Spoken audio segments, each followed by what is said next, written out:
Hi everyone, thank you so much for joining us today for our Passion series. I am like giddy today. I'm so happy, so excited because I have two amazing women here with me today who I care deeply about, but they have so much to share with us about parenting and the topics of what we're dealing with in our society today and trying to be good parents. And so we're all going to learn so much and obviously get to the passion behind the movement.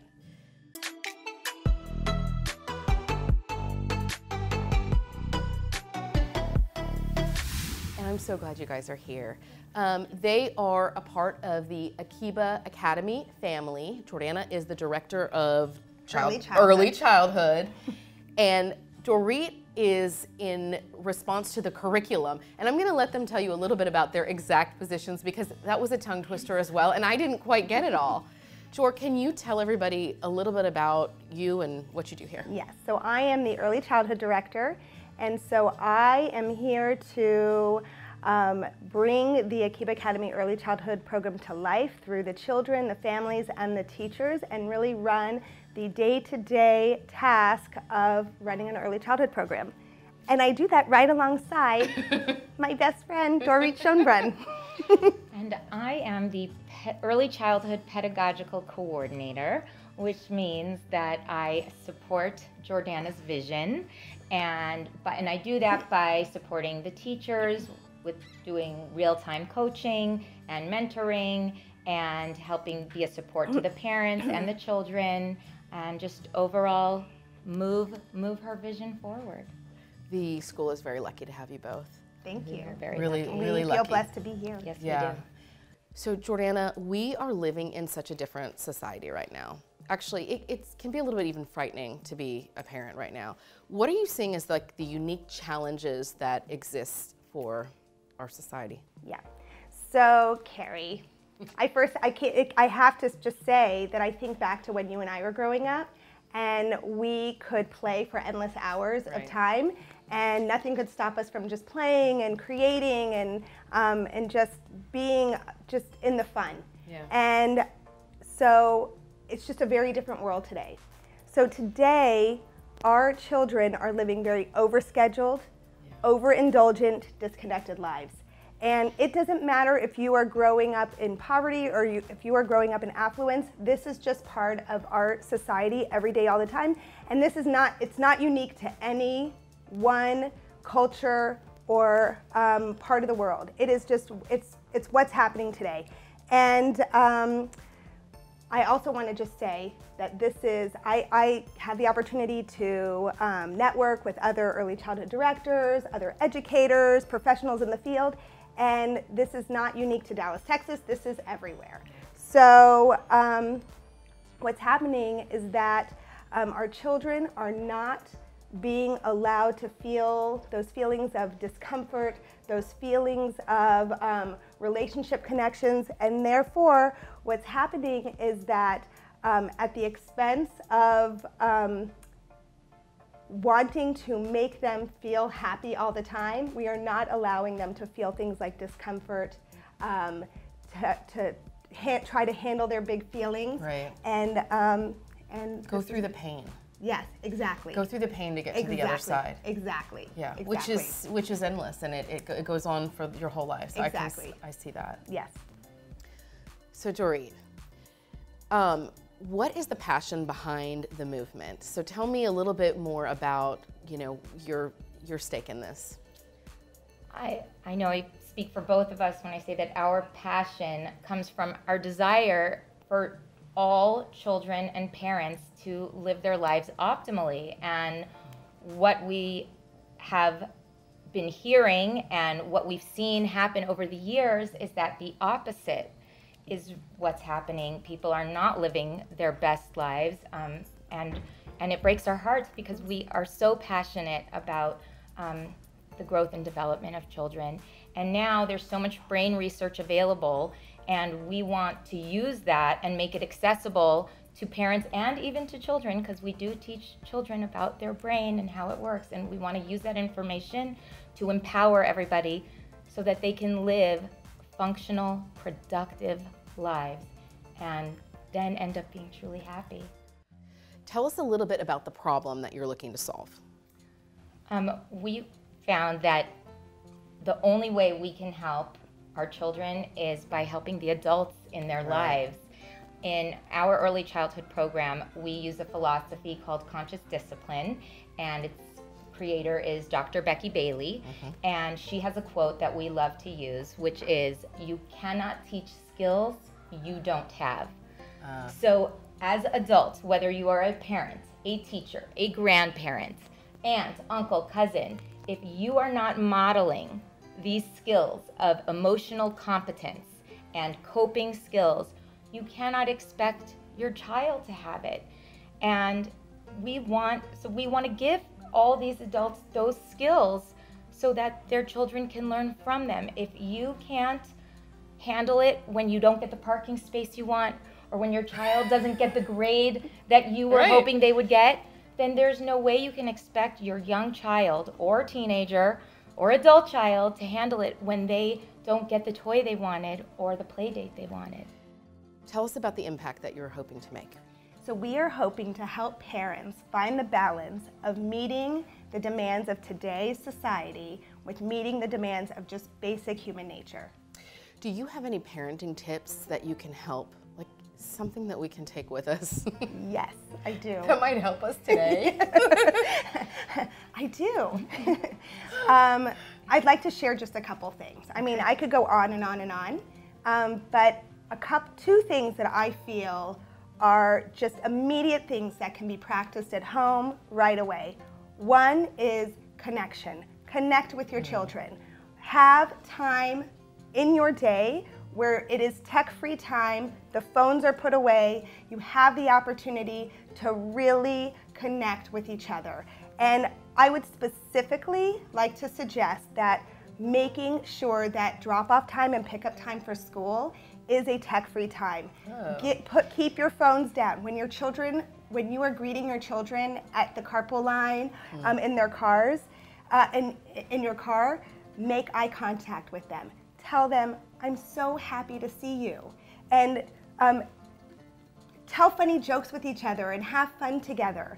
Try to keep from using that time to drill your kids about what their day was like. Because if you can only imagine like what you feel like when you walk in the door, if someone was hounding you right when you walked in the door from a busy day at work, to ask you questions about how did it go? How did your meeting go? Tell me, the problems that you had today at school. Did you make any new friends today? How you would feel about answering that right when you walked in the door. Give your children chill time, but make sure that that time when you first greet them at the end of the day and the time when you're sending them off to school is a time where you are really focusing on making connections with each other. The other thing I want to really, really highly encourage everybody to allow their children to do is to let your children be bored. Give them unstructured time.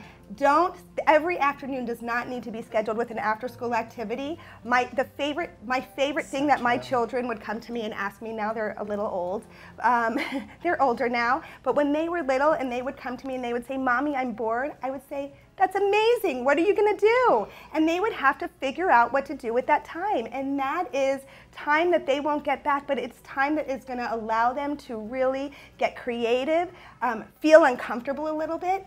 Let your children even get hurt within reason so that they have the opportunity to feel a little bit of pain so that they can learn how to handle the big emotions that come with those feelings. Right, because we're just masking it. Yes. More importantly, that they can get through it. And they can handle it. That's what they need, to see that they can get By through themselves, Yes. for themselves. Yes.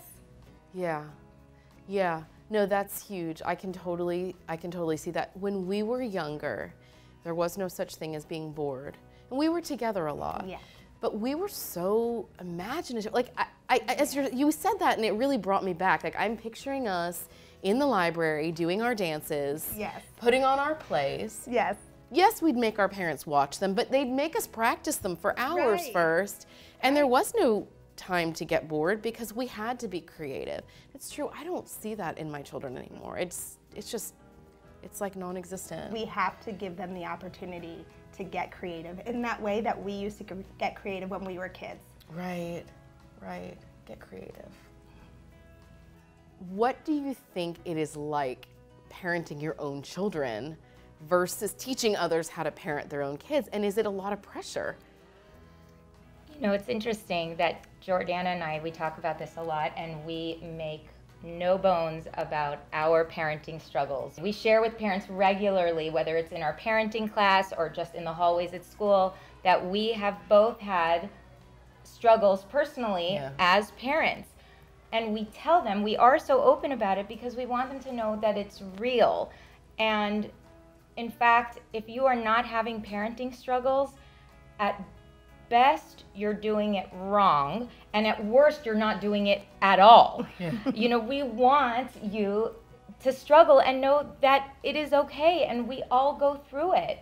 And that there are people and books and organizations who are there that can help you. You can get support. It's out there. Don't be ashamed of it. And we want people to feel comfortable to come to us and know that it is real. You're not thinking of yourselves as better or perfect, and that's the beauty and why you're so approachable. And we're definitely not judging. And we're definitely not judging, and we are constantly... Don't judge me and I won't judge you. Exactly, exactly. We are constantly working on it, and we tell parents that it is different to be a teacher than to be a parent. It is easier to be a teacher than to be a parent, but I will tell you that it is getting harder, and they're starting to kind of get close to each other in terms of difficulty because of all this rampant emotional dysregulation, which is, like Jordana said, everywhere. Being an expert in any field, an entrepreneur, whatever it is, has a lot of challenges when you take something on full throttle. What keeps you up at night? So I would have to say that what keeps us up at night is that we see so much anxiety, so much sadness. We're two people trying to tackle a giant epidemic, and sometimes it seems insurmountable. And because there is just a small group of people who are recognizing that it is the adults in our lives that are affecting our children. And so this is not, we often hear what the issues are in schools. This is not a school problem. This is not a bullying problem. This is an adult problem. And what happens is we, the adults, are raising the children to be just like them. So it's becoming a vicious cycle of stress and anxiety. And what we need and what we hope for is for people to just choose to do it differently. We can choose to partner together. We can choose to develop the skills inside us that we can then teach to our kids. I get that. I feel like if I would have asked you that a few years ago, I don't know that you guys would have said it the way that you're saying it now. Like I think that's when did true. this change? Like we have chosen to do it differently. We have been on this journey, this passion journey together. We have changed. Yes, and we spend a lot of time together reflecting on everything that we have experienced on our journey and the evolutions of what we've seen with just families and children and our world. And over 25 years. Yeah, exactly. So, and we do a lot of reading about brain research, and it just is really changing the way that we see, our purpose. Like, when is it too late to start? Like, I'm thinking, like, did I miss the We boat? love this question. That is a great question. It is right? never too late. These are life-changing techniques. It is about communication. It will help. It helps marriages. It helps in a work environment. It is never too late. We can tell you personally and professionally, it is never too late to start learning how to use this. It will only make you feel more fulfilled. I'm so happy that you introduced it to me, because one of the things that keeps me up at night, and there are many, I've talked about it already, but is the concept of parenting and what I am not doing right and what I feel I see in my kids that I feel needs to either be corrected or addressed. And, and then the next morning comes and you just sort of go back to what you try to be a little bit better, but I'm not using any sort of technique. So to have some teaching tools that's amazing. And these are life skills. Right. These are life skills. Right. Right. They really are. If you're going to develop yourself to be whole, and you are a parent, there's something to be said about developing yourself as a parent and just continuing to allow yourself to grow. And so I'm going to take you up on that. The two of you have brought so much to the table, and I knew you would, and I'm so excited to share this. How can the parents that are watching this today find you? So, as Dorit mentioned, we are currently leading a parenting series, and the next series that we have planned is for Tuesday, December 11th. It's from 7:30 to 9 p.m. on the Schultz-Rosenberg campus, and all are welcome. We typically need an RSVP, and you can actually RSVP to me at jbernstein@akivaacademy.org. You can email me at any time with any questions, same email address, or you can email Dorit Schonbrunn at dschonbrunn@akivaacademy.org. Okay, and we will spell out that last name. Bernstein's hard enough, but Schonbrunn is something else Schonbrunn altogether. is a whole nother level. Thank you both so much for not just for being here, but for committing yourself to our children. I had the pleasure of both of my natural children getting to be a part of your preschool, and it was amazing, which everybody that's here knows.